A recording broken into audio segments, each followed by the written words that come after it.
Hello students, a very good morning to all of you. Welcome to the video lecture series of numerical methods in chemical engineering. We have started unit number 3 and the name of the unit is solution of system of linear equations. Okay, first of all we have seen that how we can solve the system of linear equations. How many types of methods are there? So basically again in this also there are two types of methods. The first one is direct method and the second one is iterative method. What is the difference between direct method and iterative method? In direct method we have to follow a finite sequence of steps, okay, while in iterative methods we are doing the same step again and again. Okay, we have already completed the Gauss elimination method. Okay, what we are doing in the Gauss elimination method? So in Gauss elimination method, first of all, we have to write the augmented matrix. After writing the augmented matrix, we have to convert that augmented matrix into upper triangular form. Now, what is upper triangular form? In upper triangular form, the below three elements are 0. Okay, so after converting into the upper triangular form, we have to use back substitution. Okay, what is back substitution?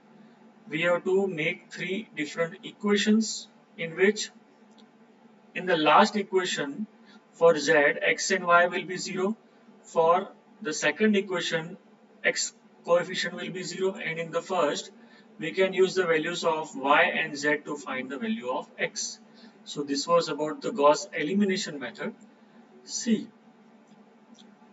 the Gauss elimination method you have already studied in calculus, but Gauss elimination will not give the 100% result. There are some pitfalls in the Gauss elimination method. Now, what is the meaning of pitfalls? Pitfalls means the errors, or we can say the disadvantages of Gauss elimination method. Okay, so there are basically three types of pitfalls in the Gauss elimination method. The first one is divide by zero error. Now, what is the meaning of divide by zero error? See, if you remember what we were doing, see here A11, A12, A13, A21, A22, A23, A31, A32, A33. This is the given matrix. Okay, to normalize these two values, okay, what we have to do? See, first of all, we have to make this element as 1. How we can make this element 1? So we have to divide this by A11. Okay, so 1 upon A11 into R1 will give us the value and I will get here 1. Okay, if instead of A11, if 0 is there, then what will happen? If 0 is there, then I have to divide the whole row by 0.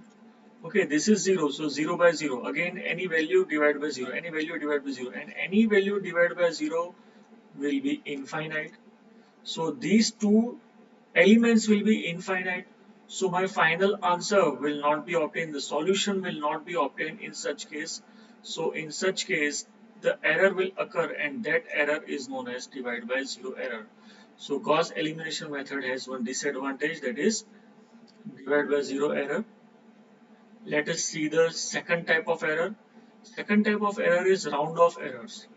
Okay, round off error means what? If any digit is already rounded off, okay, instead of 1.79, if you are taking 1.8, then there are chances of the answer to be different. Okay, so you have to check that whether there are round off errors or not. And if the number of significant digits are less, then these type of errors can occur in the Gauss elimination method. The third type of error is ill-conditioned system. Now there are some systems in which small change in the value will result in the large change in the solution. For example, any number I am taking 1.09x. If I am taking 1.1 in place of 1.09, then what will happen? The whole answer, the whole solution will become change. Okay, there will be change in the solution. Okay, so minor change, you can see the change is only of 0.01, but there will be large change in the solution. For such system also the Gauss elimination method fails. So these are some of the pitfalls in the Gauss elimination method, and this type of question can be asked in GTU, so you have to prepare this question. Okay, now how to overcome the pitfalls?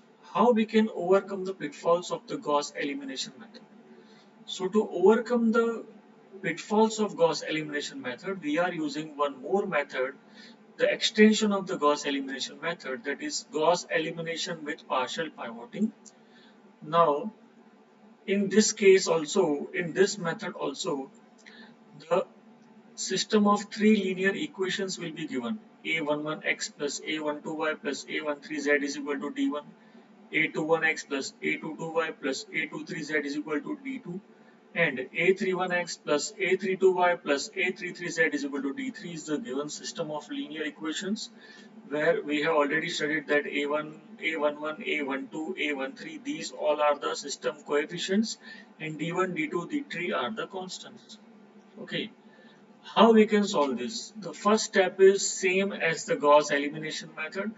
We have to write the augmented matrix first. So after writing the augmented matrix, okay, see how you can write the augmented matrix. A slash B.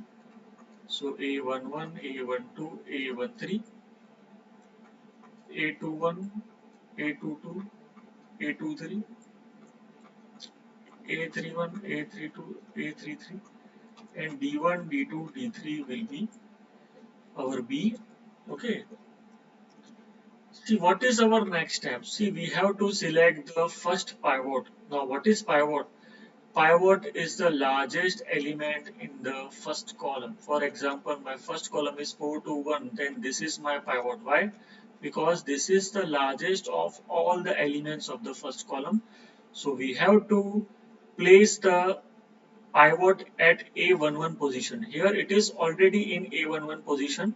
If this 4 is located here, okay, if 14 is there, then what will be pivot? 14 will be pivot. So we have to take 14 to A11 position, and using that 14 we have to normalize these two. Now what is the meaning of normalization?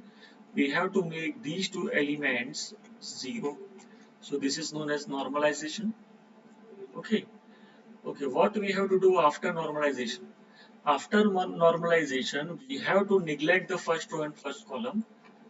Okay, for example, after normalizing, here it is 1 by 2, here 1, 0, minus 1, any value we can take.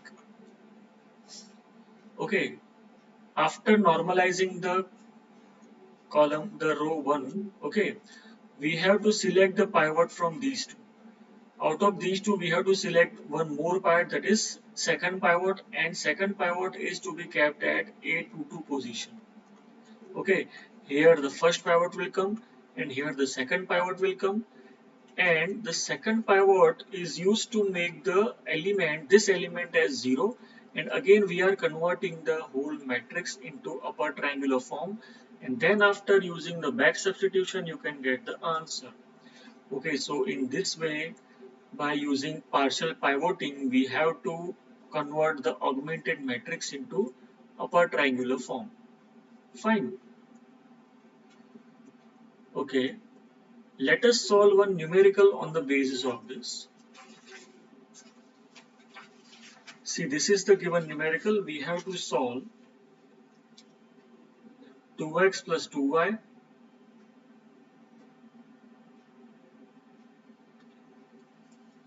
Okay, we have to solve 2x plus 2y plus z equals to 6, 4x plus 2y plus 3z equal to 4, and x plus y plus z equals to 0 using Gauss elimination method with partial pivoting. See, here it is already mentioned that you have to use partial pivoting. So it is compulsory for you to solve it with the help of partial pivoting only, otherwise this sum will be wrong. Okay, first of all we will write the matrix form. Ax is equal to B form. A will be our matrix. Ax is equal to B. So I can write here 2 to 1, 4 to 3, and 1 1 1, which are the three unknown variables x, y, and z. And our B vector, P matrix will be 6, 4, 0. Okay, what is our next step? We have to write the augmented matrix. It is nothing but we have to write A and B together. 6, 4 and 0. Okay, now we have to use partial pivoting. How we can find the first pivot? See, first pivot is to be found from column number 1. The largest element of column number 1 will be our pivot. So 4 is our pivot. Okay, 4 is the first pivot. So what we have to do? We have to place the 4 at A11 position. So by taking R12, we have to take R12. Okay, so by taking R12, interchanging the row 1 and 2, I will get my next matrix. Here 4 will come.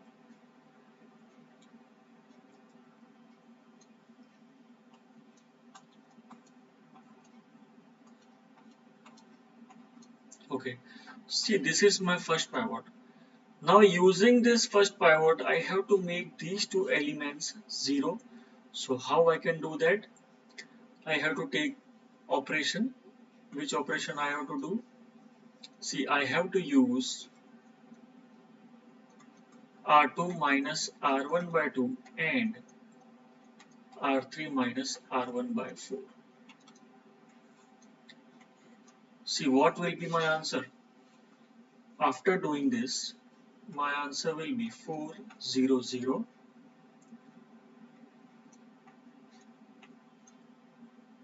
1, 1 by 2, minus 1 by 2, 1 by 4, 4 and minus 1. Fine. Okay, now what we have to do? We have to select the second pivot. How we can select the second pivot?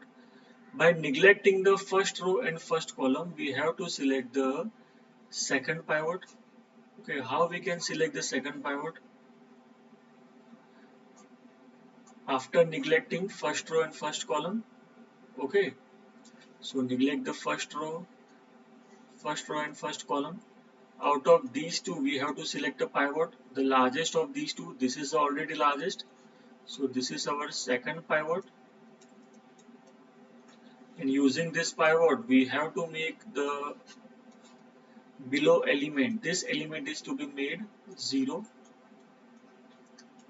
Okay, so here I can write 1, minus 1 by 2, 4. And my last row will be 0, 0, 1 by 2 and minus 3. Okay, now this has been converted into upper triangular form. See, you can see this is upper triangular form. And after that, what we have to do? See, we have to use back substitution. So using